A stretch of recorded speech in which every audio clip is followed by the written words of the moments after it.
अस्सलाम वालेकुम। Welcome to my YouTube channel English classes. आज हम पढ़ेंगे क्लास नंबर 3 जिसमें हम सीखेंगे।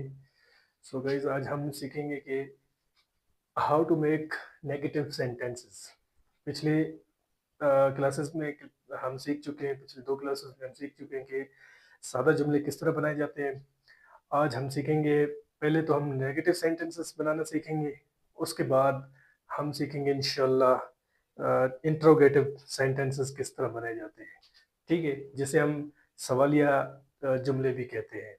बाज़ औक़ात हमने स्कूल में क्लासेस में निचले यानी छठी, 7वीं, 8वीं क्लासेस में हमने यही सीखे हैं, पढ़े हैं कि मतलब नेगेटिव सेंटेंसेस, एक सादा जुमला तो हम बना लेते हैं, लेकिन जब बात आती है नेगेटिव सेंटेंस बनाने के लिए, तो हमें मुश्किल पेश आ जाता है कि हम उसमें किस चीज़ का इजाफा करें, क्यों करें और कैसे करें, ये हमें समझ नहीं आती। ठीक है, तो और जब हम उसी चीज़ को इंटरोगेटिव यानी कि सवालिया में अगर तब्दील करते हैं, फिर भी हमें समझ नहीं आती कि हमने असल में करना क्या है, किस तरह समझना है इस चीज़ को।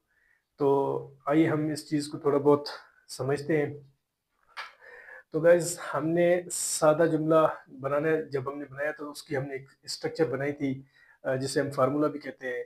तो फार्मूला हमारे पास उस सादे जुमले का यानी पॉजिटिव सेंटेंस का जो हमारे पास स्ट्रक्चर है वो ये है: subject plus verb plus object. लेकिन आज हम, चूँकि हम नेगेटिव की तरफ जा रहे हैं, नेगेटिव बनाने के लिए हमें इसमें एक चीज़ का इज़ाफ़ा करना है। अमूमन तो हम इसमें सिर्फ़ नॉट का इज़ाफ़ा करते हैं, लेकिन कुछ नीचे जो मैंने ये नेगेटिव के लिए मैंने एक खाका बनाया हुआ है, कुछ चीज़ें लिखी हुई हैं, उस हिसाब से हम बनाएँगे। जिधर हमें वर्डिंग का और ये, क्योंकि चूँकि हम पहले स्टार्टिंग सीख रहे हैं, तो हमें इन चीज़ों को समझने की बहुत ज़रूरत है। कहते हैं नेगेटिव बनाने के लिए चंद अहम चीज़ों को समझना ज़रूरी है। चंद अहम चीज़ें आपके ज़हन में होंगी कि कौन-सी हैं वो चीज़ें। चंद अहम चीज़ें यानी कि मैंने कल आपको सिखाया था आई, वी, यू, मी, मस्ट, जो भी है, वो चीज़ें मैंने आपको समझाई थी। आज उस हिसाब से थोड़ा बहुत हम देखेंगे कि किसके साथ और हम क्या लगा सकते हैं। सबसे पहले हम अपने स्ट्रक्चर को कंप्लीट कर लेते हैं कि हमारा स्ट्रक्चर क्या है। सब्जेक्ट नेगेटिव बनाने के लिए हम इजाफा करते हैं नॉट का। किस चीज़ का इजाफा करते हैं? नॉट का। लेकिन चूंकि हम फिलहाल इस चीज़ को पढ़ रहे हैं और हमारे पास कुछ ये वर्डिंग है, हम उनके साथ उस हिसाब के साथ, क्योंकि हम अपना नेगेटिव बना रहे हैं, तो हम इसमें डू का भी इजाफा करेंगे। Do not. हमारे पास अभी नेगेटिव बनाने का एक स्ट्रक्चर मौजूद है। स्ट्रक्चर यही है कि subject plus do not plus verb plus object. हमारे पास अभी एक स्ट्रक्चर बन के आ गया। ये बेसिकली हम जो सीख रहे हैं क्लास शुरू से सीख रहे हैं, क्योंकि हमने डू का भी इस्तेमाल सीखना है, डू नॉट का इस्तेमाल भी सीखना है। वर्ब और सब्जेक्ट और ऑब्जेक्ट का तो हमने पहले ही सीख चुके हैं। ठीक है, तो आइए नीचे चल के देखते हैं कि किसके साथ हम डू नॉट लगा सकते हैं और किसके साथ हम डज नॉट का इजाफा करेंगे। ठीक है, with I, we, you, they and plural noun. जो प्लूरल नाउन है, I, we, you, they and plural noun, हमें इन सब ये जुमले में, फिक्रे में, सेंटेंस में हमारे पास आई आएगा या वी आएगा, यू आएगा या दे आएगा। हम इनके साथ इस्तेमाल करेंगे डू नॉट। क्या इस्तेमाल करेंगे? जो यहाँ पे मैंने दिया हुआ है, डू नॉट। ठीक है, अगर इसके अलावा हमारे पास he, she, it and singular noun, मतलब ही, शी, इट और सिंगुलर नाउन के बगैर मतलब ये जुमले में ये चीज़ें आ जाती हैं। फर्ज करो कि मतलब ही कोई लड़के के लिए इस्तेमाल कर लो या शी को इस्तेमाल कर लो, तो उस सूरत में हम डू नॉट के बजाय हम डज नॉट का इजाफा करेंगे। ठीक है, तो ये चीज़ें नेगेटिव बनाने के लिए हमारे पास फार्मूला चाहिए था, और फार्मूला हमने बना दिया है। Subject plus do not plus verb plus object, ये हमारे पास नेगेटिव सेंटेंस बनाने का एक आसान सा फार्मूला बन गया है। जब तक फार्मूला हमारे पास नहीं होगा, कभी भी हम जुमले नहीं बना सकते। हमें पता ही नहीं लगेगा कि हम किस तरह जुमले बनाएँ और समझ तो बिल्कुल ही नहीं आएगी ना। तो ये do not, I, we, you, they and plural noun के साथ हम डू नॉट का इज़ाफ़ा करेंगे। He, she, it and singular noun जब भी आएगा, हम उनके साथ इज़ाफ़ा करेंगे डज़ नॉट का। यहाँ तक आपको क्लियर है गाइज़? सो गाइज़ हमने यहाँ हमारे पास कुछ जुमले हैं जिनको हमने उर्दू में भी लिखा और नेगेटिव बना के उर्दू में लिखा, फिर उसके बाद हमने उनका इंग्लिश भी लिखा है। तो समझने की बात ये है, इस स्ट्रक्चर को समझ के हम पूरे इस स्ट्रक्चर के मुताबिक ही एक जुमला उर्दू में बना सकते हैं और उसमें फिर हम उसको ट्रांसलेट करके इंग्लिश में भी कर सकते हैं। ठीक है? बस सिर्फ इस स्ट्रक्चर की आपको समझ आ जानी चाहिए कि भाई स्ट्रक्चर असल में डिमांड क्या कर रहा है, स्ट्रक्चर मांग क्या रहा है आपसे, स्ट्रक्चर आपको क्या कह रहा है, इसकी डिमांड क्या है। फर्ज करें मैंने लिखा है कि मैं घर नहीं जाता हूँ। अब फर्ज करो इसका मैं करता हूँ पॉजिटिव जुमला, मैं घर जाता हूँ। ठीक है, तो मैंने उसका नेगेटिव बना दिया कि मैं घर नहीं जाता। पॉजिटिव इसका जुमला ये बनेगा मैं घर जाता हूँ, लेकिन इसका नेगेटिव इसका बनेगा मैं घर नहीं जाता। अब इसकी इंग्लिश हम करेंगे I do not go to home. अब देखें, आई यानी मैं, डू नॉट नहीं जाता, नहीं, नहीं की जगह पे हमने डू नॉट लगा दिया। ठीक है, गो टू जाता, होम घर। देखिए सबकी हमने स्ट्रक्चर इस स्ट्रक्चर के मुताबिक सब्जेक्ट आई, डू नॉट वही डू नॉट आ गया। अच्छा, वर्ब वर्ब जो है गो या यानी गो टू जो है ये वर्ब आ गया आपका। ऑब्जेक्ट क्या हो गया? होम आ गया आपका। वही चीजें हमने स्ट्रक्चर के मुताबिक एन स्ट्रक्चर के मुताबिक हमने वही चीजें लिखी है। हम खाना नहीं पकाते हैं, we do not cook food. अब हम की इंग्लिश है वी, नहीं पकाते, नहीं, तो उसके लिए हम डू नॉट, नॉट या डू नॉट। ठीक है, पकाना या पकाने की जो इंग्लिश है वो है कुक या कुक्स। अब खाना फूड। ठीक है, वही स्ट्रक्चर वही चीजें।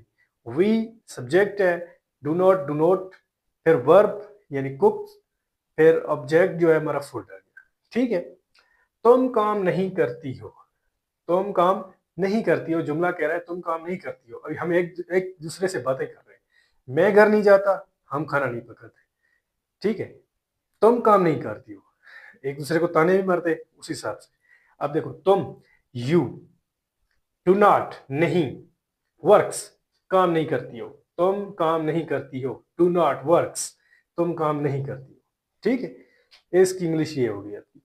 ये चंद नेगेटिव जुमले थे क्योंकि हमने सादा जुमले बना दिए। अब इनका ही सादा जुमला आप बना सकते हैं। नहीं को निकाल दें, ये सारा सादा जुमला है। अब देखें, नहीं को अगर मैं हटा दूं तो ये बन जाएगा मैं घर जाता हूं, हम खाना पकाते हैं, तुम काम करती हो। अब सिर्फ एक लफ्ज नहीं को हटा दो और इधर से डू नॉट को हटा दो, ये आपका पॉजिटिव जुमला बन जाएगा। अगर डू नॉट या नॉट का इजाफा करोगे तो ये आपका बन जाएगा नेगेटिव। नेगेटिव जो हम इनको नफी या मनफी जुमले भी कहते हैं। ठीक है, यहां तक बात समझ आ गई आपको? अभी चलते हैं हम अपने नेक्स्ट उसकी तरफ, इंटरोगेटिव की तरफ। सो गाइज हमने नेगेटिव बनाना सीखा। अभी हम आ गए अपने इंटरोगेटिव सेंटेंसेस की तरफ। इंटरोगेटिव बनाने के लिए एक फार्मूला है जिसे हम इसको मतलब समझ लें तो हमारे लिए मतलब सवालात या जवाबात, सवाल करना तो इंतहा ही आसान बन जाता है हमारे लिए और लिखना भी बहुत आसान हो जाता है। अब इसका जो स्ट्रक्चर है फार्मूला है, हम उस फार्मूले के तहत काम करेंगे। हमारे पास नेगेटिव था subject plus do not plus verb plus object. लेकिन उसको हमने इंटरोगेटिव में तब्दील किया, हमने इसको सवालिया जुमले में तब्दील करना है, हमने स्ट्रक्चर बनाना है सवालिया जुमलों का। तो सवालिया जुमलों के लिए हमें सीखना है स्ट्रक्चर भी उसी के मुताबिक, ठीक है। तो एक चीज तो है कि अब इधर से नॉट को हटा के, क्योंकि नॉट को जब नॉट जिस भी फिक्रे में आएगा हम समझेंगे कि ये नेगेटिव ही है, ठीक है, नेगेटिव ही चला जाएगा। वो जो भी आप कुछ भी लिखा हो किसी भी जुमले में नॉट का या नहीं का इस्तेमाल होगा वो नेगेटिव में चला जाएगा। लेकिन जिस जुमले में वर्ड क्या का इस्तेमाल होगा, क्या यानी कि क्या हमेशा एक सवाल के लिए या शॉकिंग लफ्ज हम किसी से करते हैं या सवाल करते हैं या कोई कुछ वर्ड पूछ रहे हैं, कोई चीज पूछते हैं तो हम कहते हैं यार क्या हो गया, यानी हम एक सवाल पूछते हैं, क्या उसने ये काम कर लिया, क्या उसने वो काम कर लिया, क्या वो क्या वो इस काबिल है, क्या मैं इस काबिल हूं, ठीक है। तो इसका स्ट्रक्चर बनाने के लिए, सवालिया जुमलों का जो स्ट्रक्चर है उसको बनाने के लिए एक फार्मूला है, एक फार्मूला जो आप ज़हन नशीन कर लें। फार्मूला ये है कि ये यहाँ पे जो डू आएगा ना, नॉट को हटा दें, खत्म कर दें, डू को जुमले के सबसे पहले यानी सब्जेक्ट से भी पहले डू को लगा दें। डू हो, डज हो, डिड हो, जो भी हो, एक्स वाई जेड, आगे चल के हमें और भी बहुत सारी चीजें आएंगी, लेकिन फिलहाल हमारे पास सिर्फ डू है। तो इस डू को यानी कि यहां से उठा के सब्जेक्ट के शुरू में लगाना है। सब्जेक्ट के शुरू में जब हम डू लगाएंगे और बाकी फिक्र हम वैसे का वैसे लिख देंगे। अब देखें ये डू आ गया, उसके बाद subject plus verb plus object, जो हमने सादा जुमले यानी जो हम कह लें कि जो हमने सादा जुमला पढ़ा था उसका स्ट्रक्चर बन जाता है। सिर्फ इस डू को हटा दें, ये वाला डू हटा दें तो ये एक सादा जुमला हमारा बन जाता है, सादा फिक्रा बन जाता है। लेकिन जब हमने डू लगाया और आखिर में हमने किस चीज का इंटरोगेटिव मार्क यानी कि सवालिया निशान, हमने सवालिया निशान का इजाफा कर दिया, डू पहले लगाए आखिर में सवालिया निशान को लगाए, तो ये हमारा इंटरोगेटिव सेंटेंसेस का जो फार्मूला है वो तैयार हो जाता है, ठीक है। अब कुछ सेंटेंस है, जुमले, हम उन जुमलों को सीखते हैं और समझते हैं, समझने की कोशिश करते हैं। इस जुमले में ये कह रहा है कि क्या आप चाय पीते हैं। अब देखें ये सवाल कर रहा है, क्योंकि हमने बनाया ही इसलिए कि ये सवाल करे, किसी से सवाल पूछे, क्या आप चाय पीते हैं। अब इसकी इंग्लिश, अब देखें सबसे पहले हमें पता है कि क्या लगाना है, डू लगाना है, डू, फिर यू की आपकी जो इंग्लिश है वो यू है, यू लगा देंगे, फिर पीते हैं टेक, क्या पीते हैं, टी, चाय, चाय पीते हैं, क्या आप चाय पीते हैं, डू यू टेक टी, या do you drink tea. Drink तो खैर टी के लिए नहीं इस्तेमाल करेंगे, वो पानी के लिए इस्तेमाल करेंगे ज्यादातर, लेकिन क्या आप चाय पीते हैं, डू यू टेक टी, इसका आसान सा। अब देखिए सबसे पहले क्या लगाया हमने, डू का इस्तेमाल किया, सबसे पहले किस चीज का इस्तेमाल किया, डू का इस्तेमाल किया। अब डू और आखिर में हमने किस चीज का इस्तेमाल किया, सवालिया निशान, इंटरोगेटिव मार्क का। तो इससे हमें ये पता चलता है कि ये जो सवाल है ये सवालिया फिक्रा है, ये क्वेश्चन मार्क है, इसको हम कहते हैं क्वेश्चन मार्क, ठीक है ना। तो क्वेश्चन मार्क यानी कि जहां पे ये क्वेश्चन मार्क आ जाए, ये निशान आ जाए, समझ लें, और जुमले के, उर्दू जुमले के शुरू में लफ्ज क्या का इस्तेमाल हो और आखिर में सवालिया निशान हो, तो समझ जाए कि ये एक सवालिया निशान, सवालिया जुमला है और ये हमसे सवाल कर रहा है। हम रोजमर्रा की जिंदगी में यही चीजें दोहराते हैं। हम कहते हैं क्या आपने चाय पी है, आपने चाय पी है। अब देखो क्या ना भी लगाओ, आपने चाय पी है, तो हम यही चीजें दोहराते रहते हैं हम रोजमर्रा की जिंदगी में। सेम इसी तरह आप चाय पीते हैं, आप चाय नहीं पीते हैं, क्या आप चाय पीते हैं, ये चीजें, ठीक है। अगला जुमला है, क्या आप क्रिकेट खेलते हैं।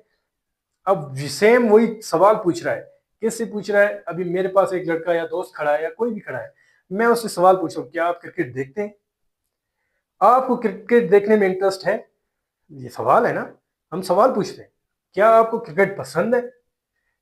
फिर उसकी इंग्लिश होगी do you watch cricket, do you watch cricket. ये रोजमर्रा की जिंदगी आपकी प्रैक्टिस के हिसाब से, जितना ज्यादा आप इसको प्रैक्टिस करेंगे उतना ज्यादा आप इस चीज को सीखेंगे, इस चीज को समझेंगे और परखेंगे। हम बोलचाल में इस्तेमाल कर लेते हैं, लेकिन हमें पढ़ने में और लिखने में थोड़ी दुश्वारी होती है, वो तब जब इन चीजों को समझते नहीं है कि भाई इनका फार्मूला क्या है। जब तक हमारे पास फार्मूला हमें समझ आ जाएगा तो समझ लीजिए कि हमने इस चीज को, हमारे लिए कुछ भी नहीं है। एक पानी का गिलास है और पीते ही जा रहा है, पीते ही जा रहा है, ठीक है।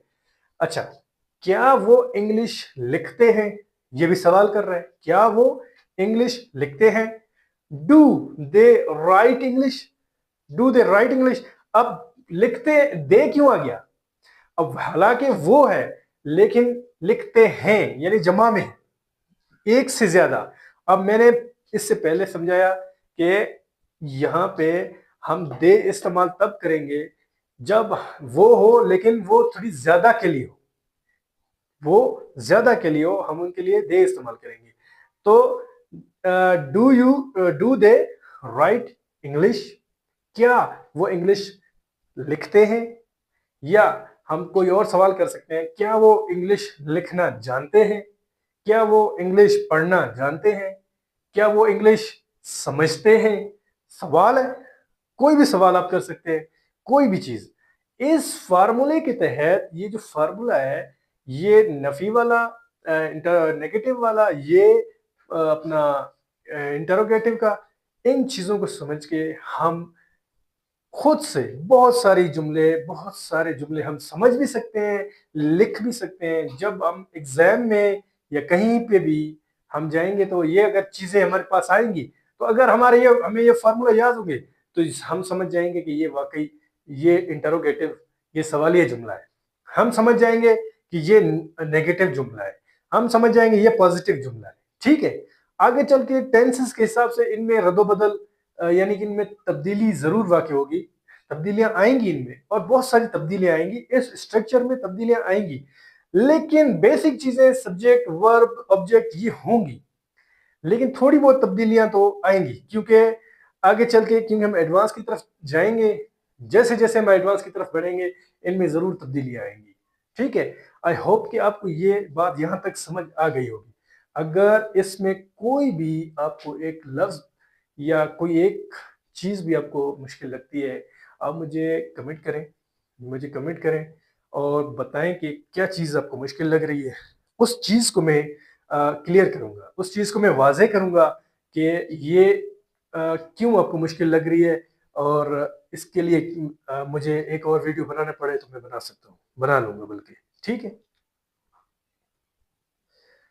सो गाइज, हमारे पास यहाँ पे तीन फार्मूलाज आ गए, तीनों स्ट्रक्चर आ गए, पॉजिटिव, इंटरोगेटिव और नेगेटिव। हम इन चीज़ों को थोड़ा बहुत समझेंगे। सबसे पहले नेगेटिव, फिर पॉजिटिव, इंटरोगेटिव, फिर पॉजिटिव। लेकिन इन चीज़ों को लिखने में हम तरतीब देंगे, क्योंकि ये पहले से मैंने लिखे हुए थे, इसलिए मैंने ये जो पॉजिटिव वाला है, पॉजिटिव फार्मूला है, वो मैंने नीचे लिख दिया। आपको समझ आ गई होगी, ठीक है। अब देखिए इनमें फ़र्क क्या है। ये जो पॉजिटिव है, इसमें subject plus verb plus object, तीन चीज़ें आ गई, लेकिन इसमें कोई रद्द बदल नहीं है, आखिर में वही डॉट है, ठीक है। अभी हम जाते हैं नेगेटिव की तरफ। सबसे पहले हम जाते हैं नेगेटिव की तरफ। भाई नेगेटिव जो है उसमें subject plus do not plus object का इजाफा है। उसके अलावा हम आते हैं इंटरोगेटिव पे, तो डू नॉट को हटा के डू को हमने पहले लेके आया, ठीक है। फिर subject plus verb plus object, आखिर में सवालिया निशान। तो ये हमें स्ट्रक्चर है, और इन स्ट्रक्चर को समझ के हम तीन किस्म के जुमले बना सकते हैं, सिंपल सादा, नेगेटिव का, और इंटरोगेटिव यानी सवालिया का, ठीक है। अब ये हमारे पास इस तरह सेम तीन तीन मैंने सवाल, सॉरी, जुमले लिखे हुए हैं, और उनकी इंग्लिश भी मैंने लिखी हुई है, ठीक है। मैं क्रिकेट खेलता हूं। अब यह है पॉजिटिव सादा जुमला है, मैं क्रिकेट खेलता हूं। इसकी इंग्लिश है I play cricket, I play cricket. मैं क्रिकेट नहीं खेलता हूं, ये नेगेटिव जुमला है इसका। मैं क्रिकेट नहीं खेलता हूं, आई do not, I do not play cricket. मैं क्रिकेट नहीं खेलता हूं, ठीक है।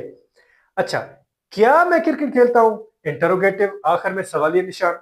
क्या मैं क्रिकेट खेलता हूं, do I play cricket, do I play cricket. अब देखो वही चीजें, एक ही सादा जुमला है, मैं अपनी जिंदगी में, रोजमर्रा की जिंदगी में ये अल्फाज दोहराता हूं, लेकिन मुझे समझ नहीं आती है कि मैं कर क्या रहा हूं। मुझे समझ नहीं आती कि मैं इनको लिखूं कैसे, मुझे समझ नहीं आती मैं इनको समझूं कैसे, मैं इनको बोलूं, और कोई मुझसे सवाल पूछे तो मैं उसको जवाब कैसे दूं। हम अपनी जबान में, अपनी जो मादरी जबान है जो भी है, उर्दू में, इंग्लिश में, सॉरी इंग्लिश नहीं, अपनी जो भी बलोची होगी, आपकी दूसरे जो भी आपके लैंग्वेज हो गए, उसमें आप इस चीज को दोहराते रहते हैं। लेकिन हम पता है इस चीज को समझते नहीं है। हम जहन में इसको नहीं बिठाते, इन चीजों को रोजमर्रा की जिंदगी में, ठीक है। लेकिन आते हमें हैं, बस सिर्फ ग्रामर के जो रूल्स हैं, हमें उनको फॉलो करना है, और उस हिसाब से ये चीजें हमें समझ आती जाएंगी। वक्त के हिसाब से, जैसे जैसे वक्त गुजरेगा, जैसे जैसे क्लासेस आगे बढ़ेंगी, इंशाल्लाह आपको इसके बारे में मजीद मजीद मजीद बेहतर और बेहतरीन तरीके से समझने के काबिल आप हो जाएंगे। मैं भी आप लोगों की हेल्प करता रहूँगा। आप भी कोशिश करें कि इस चैनल पे बने रहें। अगर अभी तक आपने इस चैनल को सब्सक्राइब नहीं किया है तो सब्सक्राइब कर दें, लाइक कर दें, और बेल आइकन को भी दबा दें, ताकि हर नोटिफिकेशन आप तक पहुंचता रहे। लेकिन फिर एक चीज़ कहूँगा, इस चीज़ को हमेशा अपने पास रखें। जब जब वीडियो आए, रोज़ाना की बेसिस पे मैं इसको अपलोड करता रहूँगा, क्लासेस के हिसाब से। रोज़ाना मैं एक अलग क्लास बना के आपको, आपके आपके लिए भेजता रहूँगा। लेकिन आपने वीडियो को पूरा देखना है। समझ तब आएगी जब आप में विल पावर होगी। जब आप पूरा देखेंगे, वीडियो को पूरा देखेंगे, तब आपको समझ आएगी। विल पावर आएगी, तभी आप इस चीज़ को कंटिन्यू करोगे। कुछ सीखने की अगर जस्तजू होगी, आप भी कहेंगे कि हम अगर कुछ सीखना चाहेंगे, आपको अगर सीखने की जस्तजू है, तो एक दिन ज़रूर आप सीखेंगे इंशाल्लाह। लेकिन तब तक आपको मेहनत ज़रूर करना है, ठीक है। अभी हम चलते हैं अपने नेक्स्ट स्टेप, यानी कि वोकेबलरी की तरफ। सो गाइज, अभी हम पढ़ेंगे हमारी वोकेबलरीज डेली बेसिस पे, जो हम भेजते रहते हैं आपके लिए। और उसमें यही चीज़ें आप अगर इनको अपने नोटबुक में नोट कर लें, ताकि इंशाल्लाह आगे चल के ये आपको काम आएंगे बहुत सारी, ठीक है। ये इंसानी जिस्म के बारे में कुछ वोकेबलरीज हैं, उनको अपने रोज़मर्रा की ज़िंदगी में हम सीखेंगे इंशाल्लाह। और ये हमारी बेसिक चीज़ें हैं, और हमें इन चीज़ों को समझना है, सीखना भी है, ठीक है। अच्छा, हार्ट दिल, लंग्स फेफड़े, एल्बो कोहनी, हैंड हाथ, रिस्ट कलाई, ये हमारे हाथ की जो कलाई होती है इसको कहते हैं कलाई। पाम हथेली, ये जो हथेली है, हम इसको हथेली इसको कहते हैं, ये वाला, ये पाम, ये हथेली, ठीक है। अच्छा, इसके अलावा फिस्ट यानी मुट्ठी, हम ये वाला कहते हैं फिस्ट, मुट्ठी, इसको कहते हैं मुट्ठी, ये वाला एरिया, ठीक है। अच्छा, थंब अंगूठा, ठीक है। इंडेक्स फिंगर शहादत वाली उंगली, ये वाली, ठीक है। मिडल फिंगर ये दरमियानी वाली, ये वाली, ये वाली, ठीक है। अच्छा, इसको बुरा नहीं समझना है, ठीक है। अच्छा, रिंग फिंगर, ये रिंग फिंगर, ये दरमियानी वाली, इसको कहते हैं रिंग फिंगर, ठीक है। अच्छा, स्मॉल फिंगर, आपको पता होगा ये स्मॉल फिंगर। अच्छा, उसके बाद है नेल, नाखून, ये हमारे नाखून, ठीक है। स्टमक मैदा, मैदा जिसमें हम खाना वगैरह खाते हैं, और जो खाना हजम करने का जिसका प्रोसेस होता है, हम उससे कहते हैं मैदा, ठीक है। अच्छा, बेली पेट, ये पेट है, लेकिन पेट के अंदर बहुत सारी चीजें हैं, ठीक है। इसके अंदर बहुत सारी मवाद है, ठीक है। ये मतलब इसमें हमारा मैदा है, हमारे स्प्लीन तिल्ली है, हमारे लिवर्स हैं, हमारे बहुत सारी चीजें जो इसमें आती जाती है, ठीक है। अच्छा, वेस्ट कमर, ये जो कमर, हम इसको कहते हैं वेस्ट, ठीक है। कमर इंग्लिश में इसको कहते हैं वेस्ट, ठीक है। लेग यानी टांग, ये जो लंबे लंबे टांग है और हम इनके साथ दौड़ते हैं, घूमते हैं, एक जगह से दूसरी जगह छलांगे मारते हैं, उड़ते ऐसे घूमते घूमते उड़ते हैं हम, ठीक है। अच्छा, थाई, थाई यानी कि रान, ये आपकी जो आपके हिप्स के हिप्स से थोड़ा नीचे आपके थाई यानी रान, वो कहलाते हैं, ठीक है। सो दोस्तों, यहाँ तक आपको समझ आ गई होगी। इंशाल्लाह आप मिलते हैं अपने नेक्स्ट वीडियो में। तो हमारे साथ जुड़े रहिए और दुआ में याद रखिए अपने, ज़्यादा से ज़्यादा शेयर भी करें और लाइक भी करें, सब्सक्राइब भी कर दें, ताकि बस आपका भी काम चलता रहे और हमारा भी इंशाल्लाह काम चलता रहे, ठीक है। वस्सलाम, मिलते हैं अगले वीडियो में। Thank you.